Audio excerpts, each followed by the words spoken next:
Good morning, everyone. We're going to go ahead and get started. I know people are still joining, but in the interest of time, I want to go ahead and get started this morning. Good morning, good afternoon, and good evening to everyone joining us from around the globe. I want to welcome you to IWIRC and III's final panel in our week-long Women at the Forefront of International Insolvency Symposium. We've had a wonderful week of panels highlighting women from around the world, and we're thrilled to host this last panel this morning. First, let me introduce myself. My name is Jennifer Kimball. I'm an attorney at Lowenstein Sandler in New York City, and I also have the privilege of serving as IWIRC's Vice Director. Today, I'm thrilled to be moderating this panel in honor of International Women's Day and to be joined by an esteemed group of women leaders from around the insolvency industry. I'll introduce you to each of our speakers momentarily, but first I'd like to introduce International Women's Day to you all. International Women's Day is today, March 8th, and it's a global day celebrating the social, economic, cultural, and political achievements of women. Today also marks a call to action for accelerating women's equality.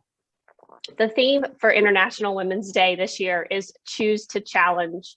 And in further describing this theme, a challenged world is an alert world. Individually, we're all responsible for our own thoughts and actions all day, every day. We can choose to challenge and call out gender bias and inequality. We can choose to seek out and celebrate women's achievements. Collectively, we can help create an inclusive world. From challenge comes change, so let's all choose to challenge. Now, turning to our panel this morning and our esteemed group of speakers, each of whom has done amazing things throughout their careers, but also in a turbulent pandemic year, have led or are leading each of the 7 premier organizations within the restructuring industry. INSOL Europe, the American College of Bankruptcy, the National College of Bankruptcy Judges, the American Bankruptcy Institute, INSOL International, the International Insolvency Institute, and IWIRC. It's especially fitting that given the times we're in, and I think for the first time ever, each of these organizations is being led by a woman, and we're thrilled to celebrate their achievements today in honor of International Women's Day. So with that, I'd like to introduce you one by one to our speakers. After I introduce each speaker, I'll turn the podium or the virtual podium over to her to introduce herself and talk about her path to leadership, her success in her respective organization, and or the challenges she's faced either in her path to leadership or in her tenure during leadership. After we hear from all 7 women, we'll send everyone out to breakout rooms so that you can have an opportunity for more intimate conversations and ask questions of each of your leaders. So with that, I'd like to introduce our first speaker, and that is Leyza Blanco, a partner with Sequor Law and chair of IWIRC. Leyza? Thank you, Jen. It's a pleasure to be here with all of you and with this esteemed panel. This event has been a very exciting event, a week-long event, joined with III to put together these amazing panels of all women, and to be here with these women leaders sharing leadership stories and our path to leadership is really very exciting on International Women's Day. I'm Leyza Blanco. I am presently serving as chair of IWIRC, and I practice in Miami, Florida as a shareholder of Sequor Law. I don't know if you all hear this echo, but I'm hearing an echo. Perhaps everyone else can mute their microphones. Perhaps that would help. Is anyone else hearing the echo? Yep, perhaps we mute everyone, Sherry, and that will help. Let's try this again. Okay, I think it's gone now. So I am a first-generation Cuban American, born to a single mother who left Cuba looking for political freedom and leaving everything else she knew behind, including coming to a country where she didn't speak the language and wasn't the product of higher education. And so from her, I learned, despite her challenges, the importance of education and hard work. And she taught me that what no one could take away was my education. So she inspired me to go to law school. I was the first in the family to go to college and first in the family to reach secondary education. So I always thank her for taking part in my formation and helping me achieve these big goals for our family. And I think many of you have said you've read my message today. I really celebrate her on International Women's Day because of her achievements and her input and her role in my career. I started practicing about 22 years ago, actually probably more than that now, I lose count, in a small bankruptcy boutique.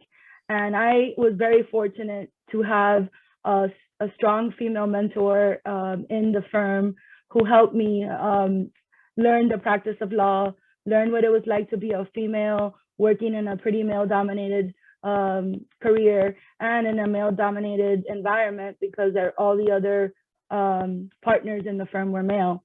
And from her, I learned organization, style, just everything that it meant to be a woman in the profession, a successful woman at that in the profession.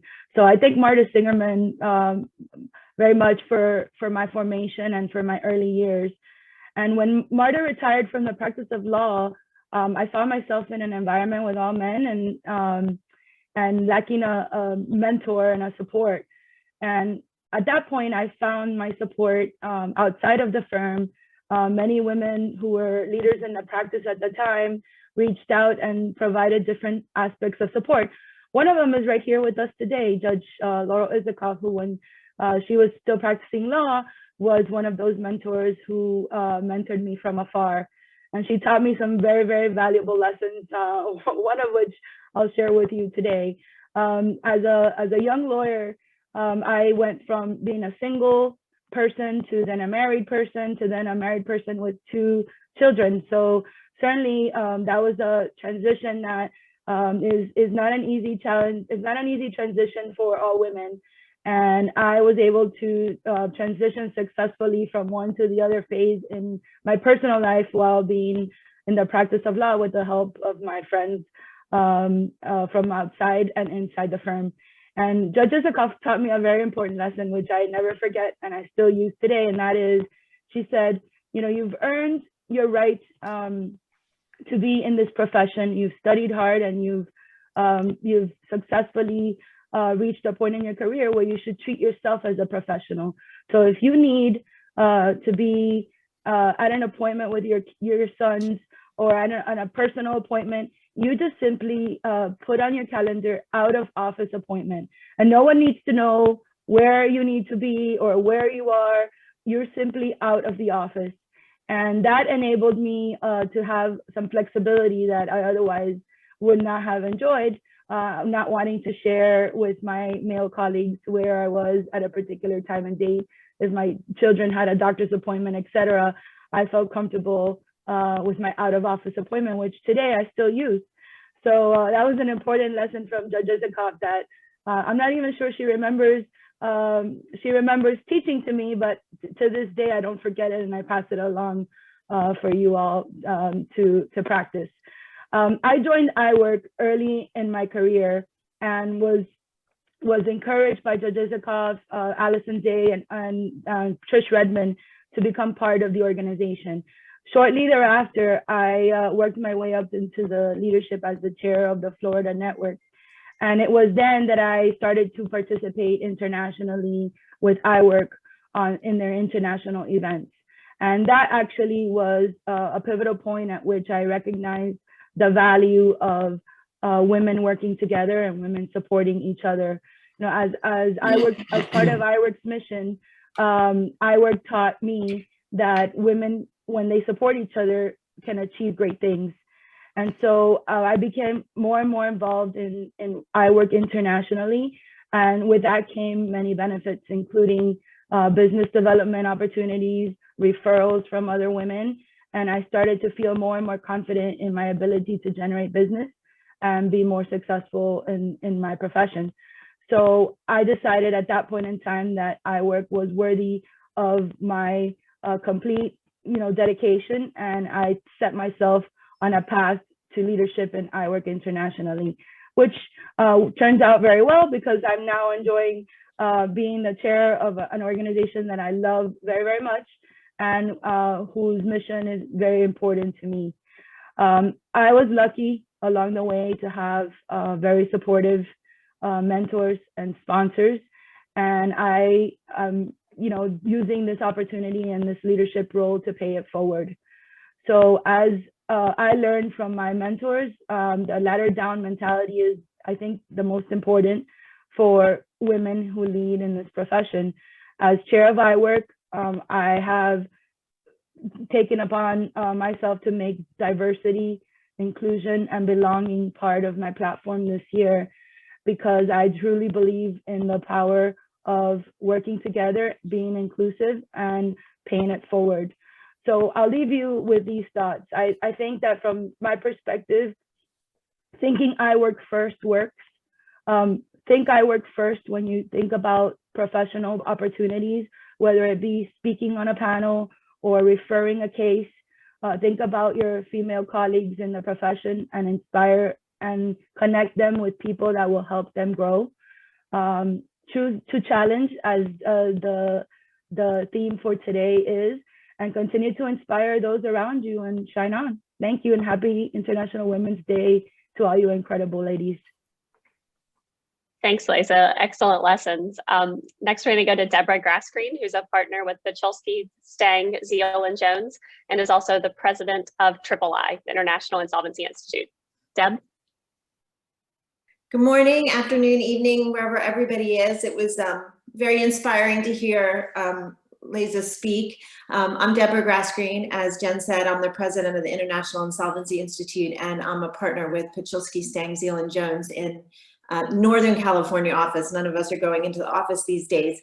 As I was listening to Leyza, I was hearing some similarities and some differences that I'll comment on. I also was raised by a single mother who had also in South Florida, who had a real impact on me in terms of being driven and learning responsibility early on.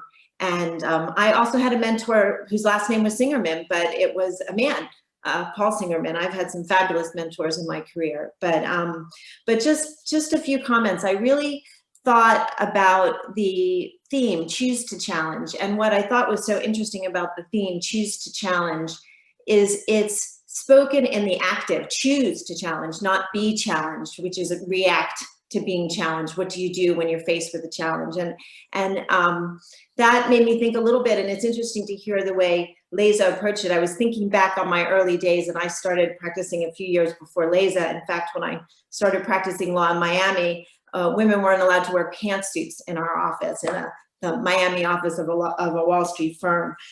So it truly was a different time. And like Leyza, even when I moved to Los Angeles, I remember that there was a woman partner in my law firm who had 2 small children, and she did what you just said. She would say, I'm going to a meeting, and she would put something on her calendar when she was going to mommy and me class or going to an appointment with her kids, because she didn't feel that it was okay to say, I'm taking care of my kids. And I was troubled by that as a young lawyer, and I took a slightly different path, which is I chose to say, no, it's okay to be both a professional and to do everything that we do for our clients and for our colleagues and in the court, but also be a woman and be a mother and all the other things that come along with it, because those qualities translate into our work.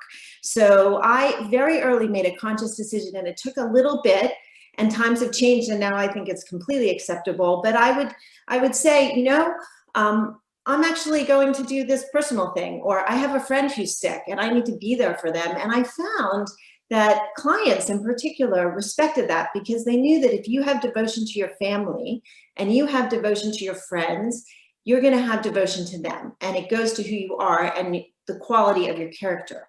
So an interesting story along those lines that I think exemplifies this was, fast forward, 20 years, and I'm a more senior lawyer, and I'm running a very big high profile case.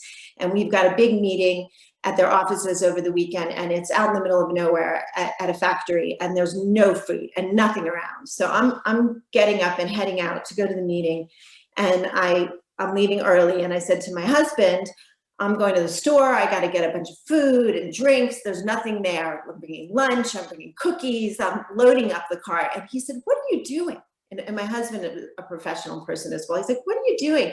You're a woman. If you show up with the food, they're going to think that's what the women do. They show up with the food. You know, you're not going to be seen as a professional. And I said, no, it's both. It's both. There's nothing wrong with both.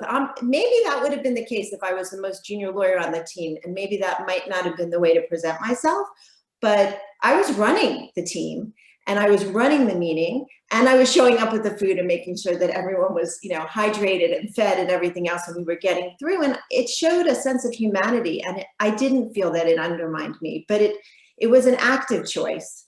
And so choose to challenge for me means challenge the norms, not in an aggressive way, but in a way to say, you know, it's okay. And I think times have changed. I now see my male partners saying, no, I can't be on a call, I'm taking my kids to school. That would not have happened 25 years ago.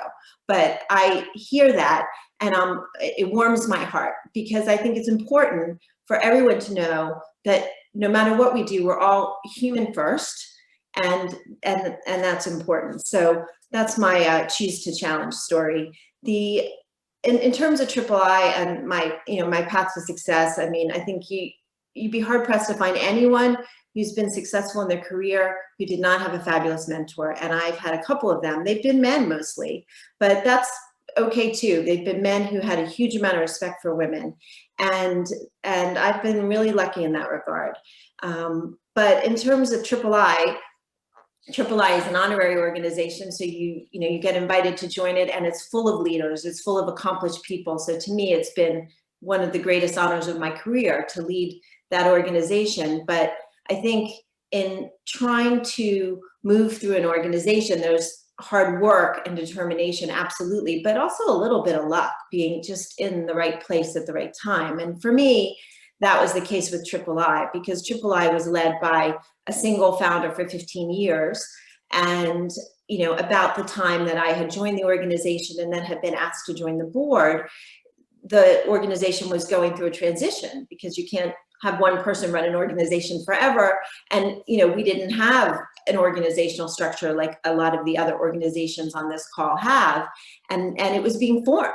And that was an opportunity. And I was just there at the time when we were working through strategic planning and setting up an executive committee and setting up, restructuring all of our committees. And it just fit well within my skill set, because I'm good at organizing people. So I was lucky, and I was there, but I was also willing to do the work, whatever it was, and at any time of the day or night, which, you know, seems to be the case when you're involved in an international organization. And it has paid off in spades, because I've gotten to meet so many wonderful people. I've gotten to learn about all different kinds of things that happen all over the world, even more so than I already knew through my international law practice. And it's just been wonderful to be exposed to such a fabulous group of judges and academics and practitioners. So that's my path to leadership in III, and my thoughts on choosing to challenge the norms, just to be able to feel comfortable, all of us being who we are. And back over to you, Jen. Thanks, Debra. I really appreciate the proactive versus reactive stance on that. So thanks for sharing that with us.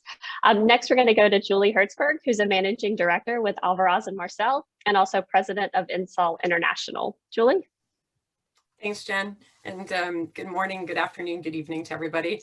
I see a lot of friendly names on the screen through looking through the pages, and look forward to our breakout sessions to hopefully get to see many of you on video. As Jen mentioned, my name's Julie Hertzberg. I'm a managing director partner in Alvarez and Marsal in our commercial restructuring practice, focused primarily in the US. I joined the firm and started my practice group from scratch there approximately 15 years ago, after practicing law for a number of years. And it's interesting to hear the themes that people prior to me and presumably after me as we speak today are talking about with respect to their individual backgrounds and how that influenced the way that you think about choose to challenge. I grew up in a tiny state in the United States, Vermont, in an even tinier town of 200 people, and went to a one-room schoolhouse and had teenage parents. And they stayed together for quite a long time, but we were a very modest means, and I had my first job washing dishes in a kitchen to help buy food when I was 10 years old. And I think that when I think about Choose to Challenge, it's interesting to grow up that way because nobody ever thought to tell me no. I just plowed ahead through my entire life and looked at the things that I needed to do individually as a person to succeed, because that's how I was born. And I think that as I look at my past career development, that is a lesson I've carried through everything that I've ever done professionally and personally.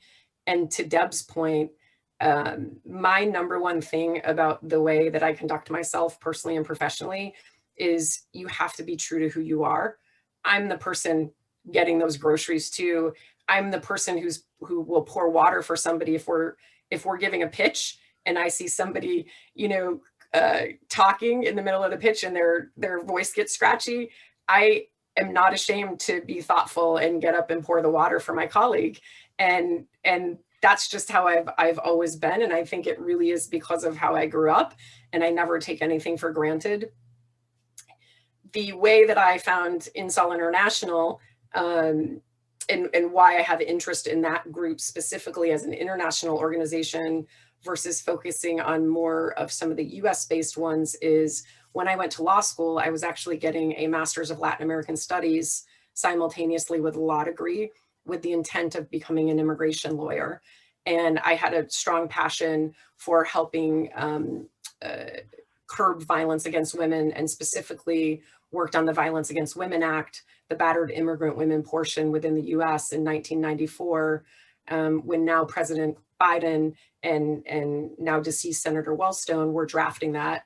And I helped do a survey of undocumented women in Washington, DC, to better understand how to write the policy to allow them to continue to petition to be citizens of the US without having a sponsor, because that would have been their abuser. And then I took a class in bankruptcy my last semester of law school. And for some reason, I fell in love with it. But the real reason was because of the person who taught it. She was a young, energetic bankruptcy professor who loved what she did. And it was clear she loved what she did. And the passion that she showed in the way she taught inspired me to learn more about bankruptcy law. And as I moved down the bankruptcy path, it was very important to me that I continued to be true to my own self about my other interests, particularly on the international side. And to Deb's point of having strong mentors, my current husband, who I've known for 20 years, was the past president of INSOL International in the early 2000s. And he was able to get me connected to the organization. And then I really built upon that from the relationships that I met with the other leaders within the organization at the time, and used that as a launching point to start out very junior within the organization as the leader of the membership committee within the US, and just followed all of the layers that are required for some of these organizations that Deb mentioned. But I do think that being a person who's organized and passionate about what you put into the organization reflects in how people view you. And, sadly, I'm the first female president of INSOL International. And when I started to recognize that I was on that path, I was unabashed about the fact that we need youth engagement in all of our different groups, but we also need young women to have active roles beyond just members. And so my theme when I became president in April of 2019 was to build a path of success of leadership and to build a mentorship program for particularly young women within the profession under that theory of showing people a way to succeed and giving them the opportunities to do that. Because many of us have heard along the way, well, I'd love you to be able to do this, but you just don't have enough experience. And my philosophy and how I handle the way that I work with younger individuals in our own firm is, it's my job to give you that experience and to educate you and to train you, because you can't use that excuse forever, and people need a chance. And so that's really how I've conducted my career. I'm a very open person, and I really want to be helpful to everybody else. And so I would say that that's been my path to success. And again, I appreciate being asked to participate today. Thanks, Julie. Two really good points. One, be authentic, and two, extend the ladder down to the women behind you is really important, especially as we celebrate International Women's Day today. Next, we're going to go to the Honorable Barbara Hauser, Chief Bankruptcy Judge for the Northern District of Texas and current President of the American Bankruptcy Institute. So Judge Hauser. Thank you, Jen, and good morning, good afternoon, and good evening to everyone. My name is Barbara Hauser, and I am currently president of the American Bankruptcy Institute. It is fascinating to always listen to other women's stories, and mine is similar in some respects, but different in other respects to those we've already heard from. I grew up in a family that was pretty poor. I grew up in a very small town in the middle of Nebraska, where being a lawyer was not something I really knew anything about at all. Neither of my parents went to college. My dad was a fertilizer salesman in a largely agricultural community when I was a young child. My brother and I, as a result, are first generation college graduates. My brother then went on to medical school, and because he beat me to medical school, I chose law school. And phew, so glad that I did, because it was really the right choice for me. But I will say that I learned so much from my parents. At age 40, my father risked everything that he and my mother had accumulated, which was not very much, and bought a small business. We moved to a community that we had not had any affiliation with. And my dad made that business quite a success with the help of my mother.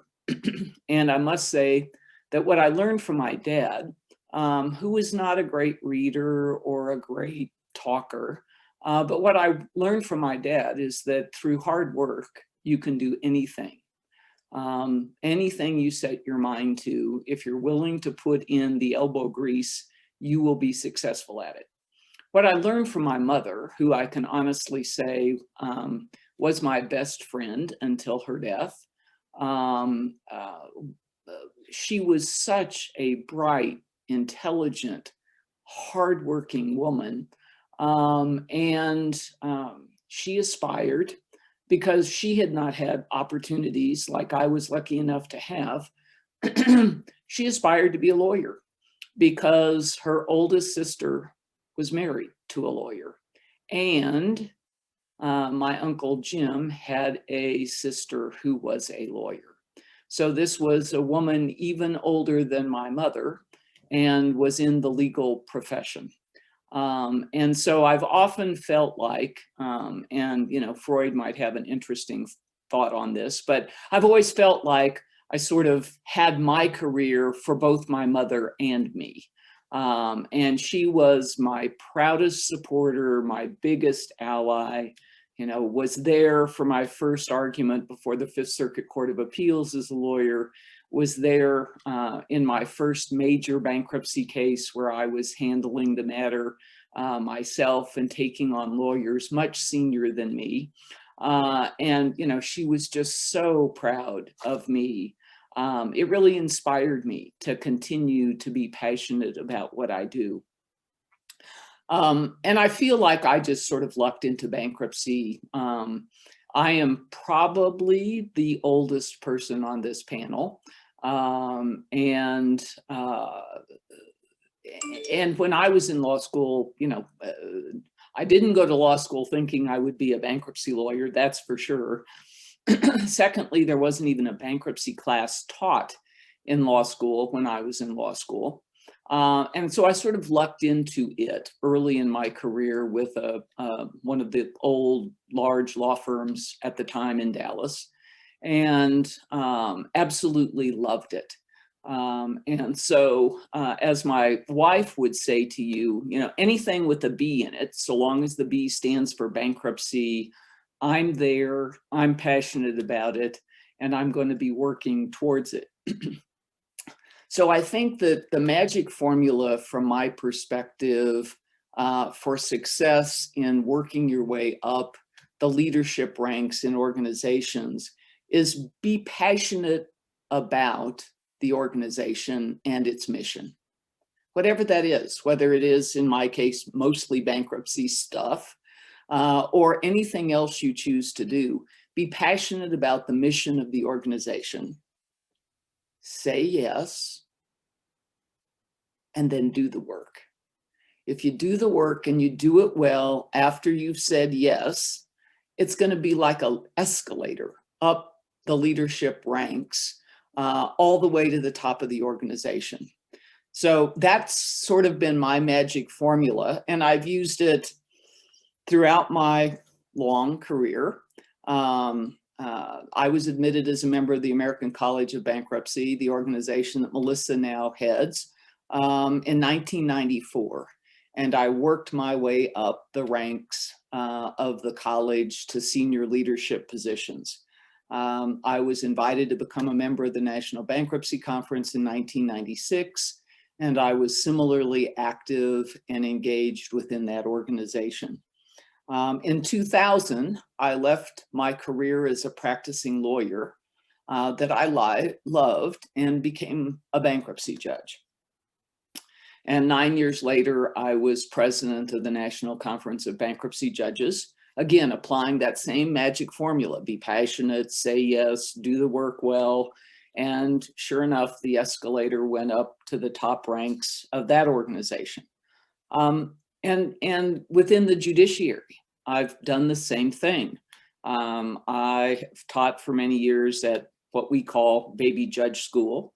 I was involved in conference committee work within the judiciary because the judiciary functions, for those of you who don't know, as sort of like a board of directors. And the board, which is called the Judicial Conference, works through committees. And I was a member of the Committee on the Administration of that bankruptcy system, that B word again, for 7 years, 2 full terms, and then 1 holdover year because I was involved in some projects within the committee that the chair thought it would be helpful if I remained involved.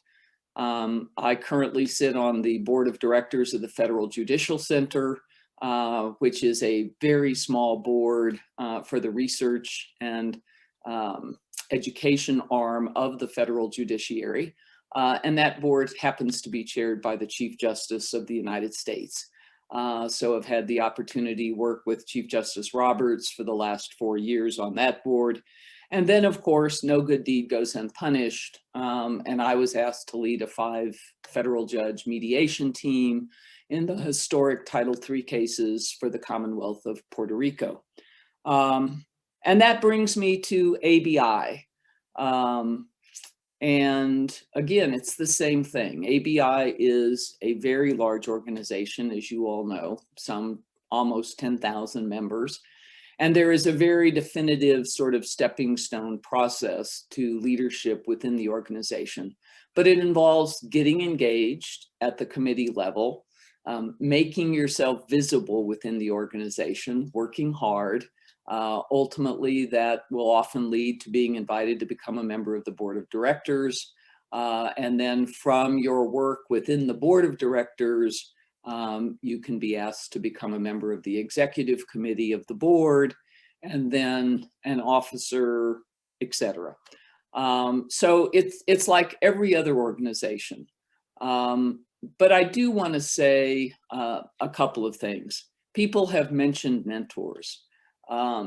If you see any successful person, I don't care if they're a lawyer, a turnaround person, a judge, they have had mentors in their lives. I too was fortunate to have mentors. And of course, given that there were very few women in this profession when I first got involved, like others, my primary mentors were men. But not all. There was a young woman partner when I joined my first firm by the name of Harriet Myers. And Harriet went on to be chief counsel for President George Bush, and was nominated to the Supreme Court at one point, although her nomination did not proceed in a terribly positive way. But Harriet was a wonderful woman, is a wonderful woman, was a wonderful mentor. But the point of mentors is find one, find more than one, and then don't be afraid to ask those people for help, because there will not be a single person in our profession that made it to the top, for lack of, I guess, a better way of saying it, without the assistance of others along the way. So all of us have enjoyed that, and frankly, enjoy the opportunity to be mentors to others. So today is International Women's Day. That makes me think of my mother, because had she had the opportunities that she and my dad made available to me, she would be sitting here talking to you instead of me. So congratulations. I love the theme of Choose to Challenge, and happy International Women's Day. Thanks, Judge Hauser. Excellent points about working hard, saying yes, and doing a good job. They will, all of those things will carry you far. Next, we're going to go to the Honorable Laurel Isicoff, Chief Bankruptcy Judge for the Southern District of Florida and immediate past president of the National Conference of Bankruptcy Judges. Judge Isicoff. All right, thank you, Jen, and happy International Women's Day to everyone that I see on the screen and has joined us, wherever you are and whatever time it is. I'm not going to repeat what everyone else has said. Of course, our journeys are very similar, because even though we're of different ages, and I'm just slightly younger than Judge Hauser, the times have presented different challenges, but the challenges are always the same. I went to Barnard College as an undergrad, and when I graduated Barnard in 1978, the message that I graduated with is that every woman can do anything she wants, period, and stop. I went to NYU Law School after working for a year to earn money to go to law school, and I went to a freshman orientation or first year orientation and watched a woman break down on a panel saying she had just had a baby, she was possibly going to do everything. And that was the first time I had an ink. But as I said to some young women at the Florida Association of Women Lawyers Conference a few years ago, it's not true. Women can do it all. We just can't necessarily do it all at the same time. And my journey was one where I started out as a mother. I got pregnant right before I graduated law school, still trying to figure out what happened, but in any event, I did get pregnant. And so I started my 2-year clerkship, and I had a baby. And I had a baby that I went back to work after 2 weeks because there was no maternity leave for state court employees. And I was pumping milk in the bathroom in the courthouse. So that was my first experience with motherhood. Then I went to a national law firm, Squire, Sanders & Dempsey, which even in 1984 had a 3-month maternity policy. And it was very different, a very different experience. I had a woman on the executive committee, but I was in the Miami office, and there were no other women in the Miami office except for me. However, I was very lucky. Well, I had a friend who started with me, but she left. But she was working on a bankruptcy case with, Jen, can you hear me? I was told my audio, I've been having a problem with the audio. Can you hear me, Jen? Can everybody It's a little better hear me? with your Yes, video off. Yes, yes. Okay. Okay. I'm sorry. The internet turned off this morning, so that's another problem we have. But in any event, very briefly, I had a child with special needs. I retired from the practice of law so I could take care of him. I went back to the practice of law because I couldn't afford health insurance. Unfortunately, that's a struggle that we all still have today. But it didn't hold me back. I became president of I became a bankruptcy judge in 2006. I'm the first woman in the Southern District of Florida.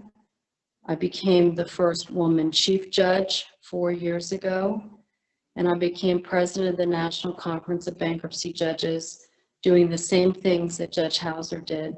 And I look forward to seeing you in our break. Thank you. Thank you, Judge Isicoff.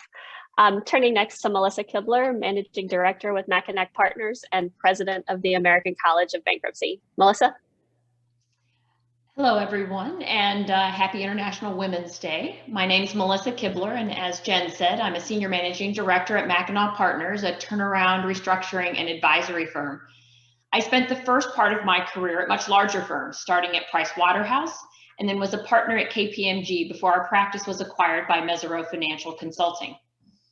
I grew up in Texas with middle-class parents who valued education and hard work. My career took me to Oregon for several years before settling here in Chicago, and each of those moves opened opportunities for professional growth. I'm fortunate to be among the first women leading 2 of the industry organizations here in the United States. I was the 3rd woman to be president of the American Bankruptcy Institute approximately 10 years ago, and I'm happy to report that 3 more women, including Judge Hauser, have followed subsequently. And now I'm the 2nd woman and first non-attorney to be president of the American College of Bankruptcy. And for what we believe is the first time ever, the majority of our executive committee at the college is comprised of women. The college is an honorary public service association of U.S. and international insolvency professionals who are invited to join as fellows based on a proven record of the highest standards of excellence and in particular service to the bankruptcy practice in their communities. I have 4 points about my journey of service to the bankruptcy practice that I'll share with you today, many of which will sound familiar to what you've heard from some of the other speakers. First, pick a major. There are many worthwhile professional associations, but I suggest you'll get the most out of them by picking one on which to focus at any given time. One of the most influential mentors in my career, Bettina White, introduced me to ABI, took me to my first conference, encouraged me to get involved. And then why did I choose to focus on ABI and then the college? Both are national organizations comprised primarily of attorneys, and I recognized that attorneys would be an important referral source for me as a financial advisor. I also like the substantive focus on education and professional resources as a way to demonstrate professional capabilities. And why do I say you should pick a major? It leads me to my second point, go all in. You're going to get the most out of these professional organizations if you fully participate. Go to the conferences, sign up for the committees, stay for the dinners. And as Judge Hauser said, say yes. It takes time and effort, but it's truly going to entrench you in the organization and allow you to meet the people there. My third point is to focus on the journey. The people who truly receive the most value from a professional association are those who are seeking to work for the good of the organization rather than with an end goal in mind. Reaching the role of president or chair takes a combination of effort, skill, the sponsorship of others, but also the good fortune to be in the right place at the right time for that organization. I never expected to play this role either for ABI or the college, but I'm honored to have had that privilege. Though reaching for those roles can't define your experience. And my fourth point is to provide opportunity to new leaders. I think the single most important thing that we do as leaders is to identify those individuals who are going to work with us and then succeed us. Here on International Women's Day, I will close by asking each of you to think about who is in your sphere of influence, and particularly those women who you can reach out to and provide an opportunity. I wouldn't be speaking to you today were it not for the help of so many people who did that for me, and would ask you to use your power to help elevate others. Thanks. Thanks, Melissa, for really great points. And finally, last but certainly not least, Pierre Mugaji, a partner at Horton in Denmark, an immediate past president of INSOL Europe. Pierre, I'll turn it over to you. Thank you very much, Jen, and thank you so much for inviting me to this leadership panel. I'm truly honored, and I'm actually the only European on the panel today. My name is Pierre Mugaji, and well, my surname is not really Danish, that's because I have a Danish mother and an Indian father. So I was actually born in India and lived there until I was 10, and the whole family moved to Denmark. So I also did all my education in Denmark.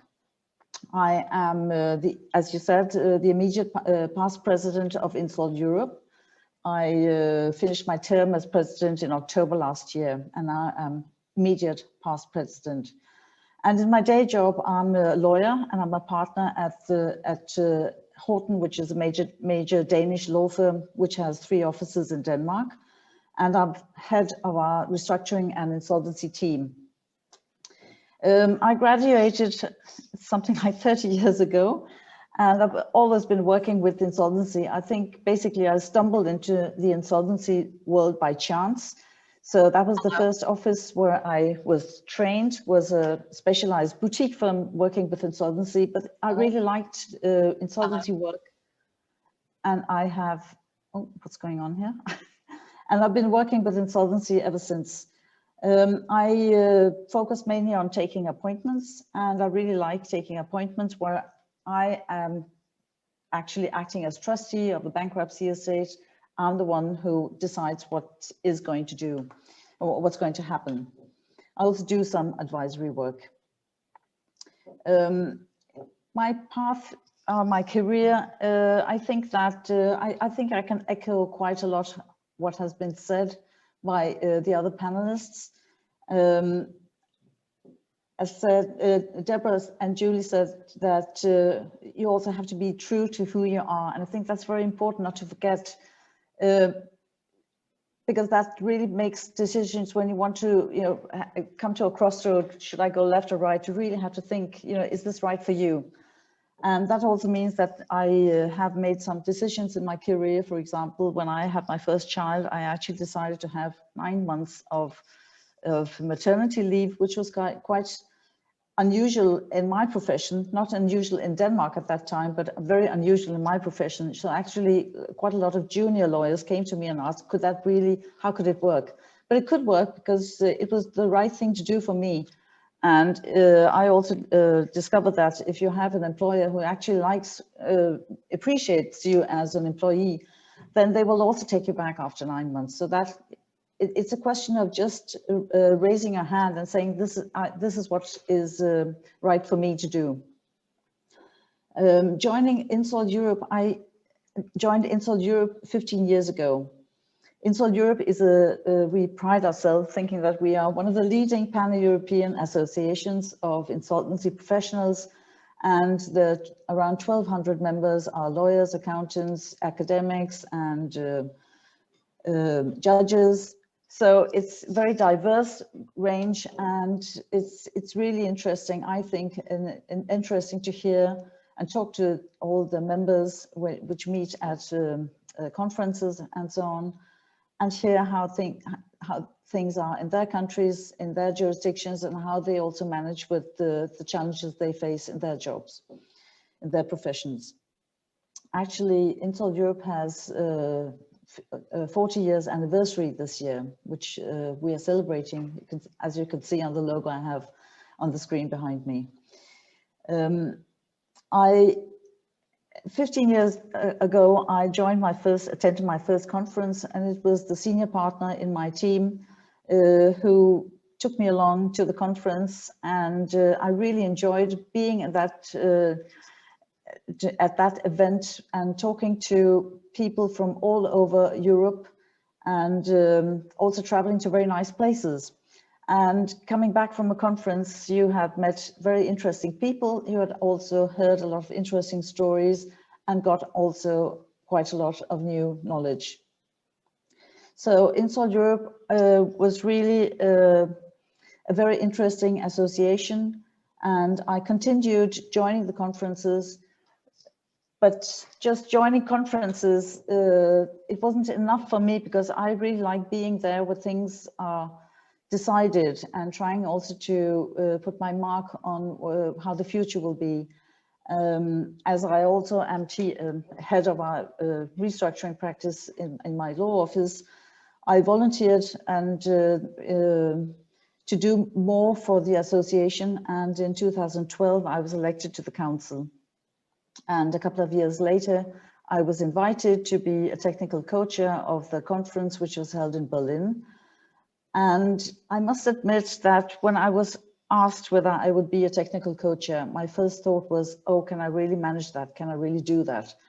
And that is really something that I've tried to oppress. And I think that perhaps other women could also recognize that feeling that if you're invited to something, asked whether you can do it, then the first reaction is, oh, can I really, am I really up to this? Am I qualified enough?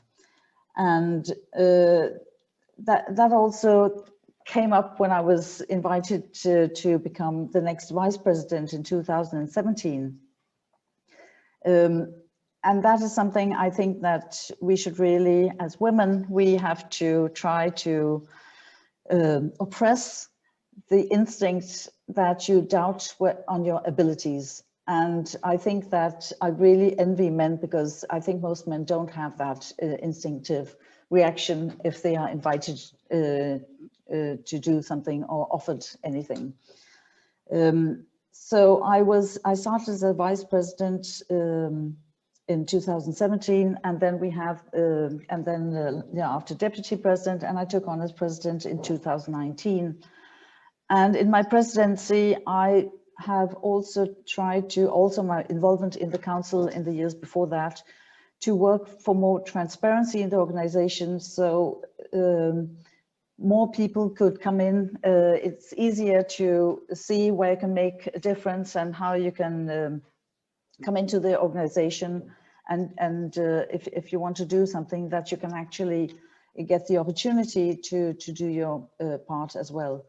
And I've also really been very focused on trying to promote women, because we need diversity.